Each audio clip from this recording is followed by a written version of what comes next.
మనందరం కూడా రాబోయే రోజుల్లో పేద వృత్తికి వెళ్తామా? మన జగన్మోహన్ రెడ్డి గారి ఒక గెలుపు కోసం కృషి చేస్తూ ఉంటారు.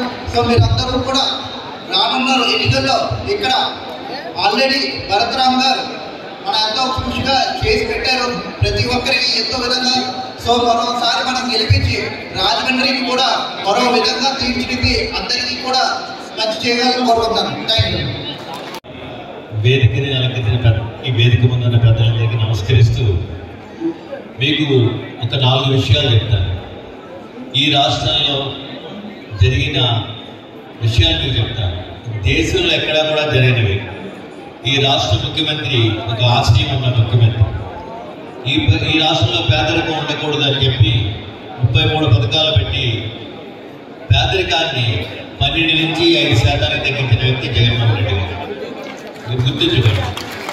రెండోది, ఈ రాష్ట్రంలో ఆదాయం కావాలి, వనరులు రావాలి, పిల్లలు మంచి ఉద్యోగాలు రావాలి అని చెప్పి 13,50,000 కోట్లు పెట్టుబడులు సాధించి 358 పరిశ్రమలు స్థాపించిన వ్యక్తి జగన్మోహన్ రెడ్డి గారు. ప్రతిపక్షాలు వాళ్ళు అభివృద్ధి లేదు అంటారు. అందులో అంటే నాయకులుగా మీకు దశా నిర్దేశించేటువంటి సభగా ఏర్పాటు చేసినటువంటి సభ. దయచేసి మీరందరూ కూడా ఓటర్గా కాదు, నాయకులుగా ఉన్నటువంటి కార్యకర్తలు మీరందరూ రేపు జరగబోయేటువంటి ఎన్నికల్లో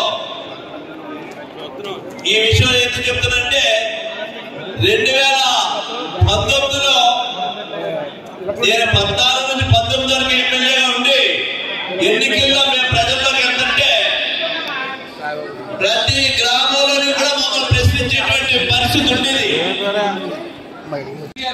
నేను చేయగలిగేది మాక్సిమం మొత్తం అంతా కూడా రాజమహేంద్రవరం లో అభివృద్ధి చేశారు.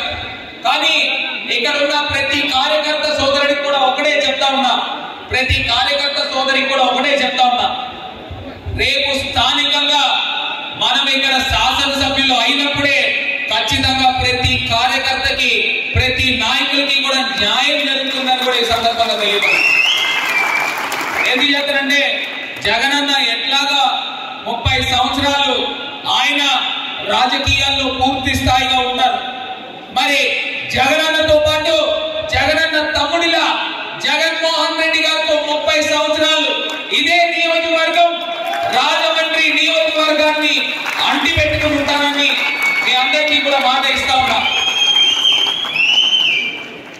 ఇవాళ ఈ తెలుగుదేశం పార్టీ గురించి 2 అంశాలు చెప్తాను. 2014 ఇదే చంద్రబాబు నాయుడు గారు, ఇదే పవన్ కళ్యాణ్ గారు, ఇదే తెలుగుదేశం, ఇదే బీజేపీ ముగ్గురు కలిసి పోటీ చేశారు. ఇక్కడ స్థానికంగా ఎంపీ కింద గెలిచిన వ్యక్తి మురళీమోహన్ గారు 2014లో ప్రజల్ని నమ్మించి ఓట్లు వేయించుకున్నారు. ఓట్లు వేయించుకున్నారా లేదా? గెలిచారు. ప్రజలకు ఏమన్నా చేశారా? ఊరికి ఏమన్నా చేశారా? చేస్తే చేశారని చెప్పండి, లేకపోతే ఇలా ఇలా చెప్పండి. చేయలే, ఊరికి ఏం చేయలే. మరి ప్రజల్ని నమ్మించి ఓట్లు వేయించుకుంటే వాళ్ళు ఏమన్నా అనాలి అని అడుగుతా ఉన్నా. ప్రజల్ని మోసం చేసిన వాళ్ళ కాదా అని అడుగుతా ఉన్నా. అవునా? అదే రకంగా 2019 ఎన్నికల్లో కూడా రాజమండ్రి నుంచి ఎమ్మెల్యేగా భవానీ గారు, ఎర్రంనాయుడు గారు కూతురు, ఆమె కూడా ప్రజల్ని నమ్మించి ఓట్లు వేయించుకున్నారు. రాజమండ్రి ప్రజలకు కానీ రాజమహేంద్రవరం నగరానికి కానీ ఒక్క పనైనా చేశారా అని అడుగుతా ఉన్నా. చేశారా? చేయలే.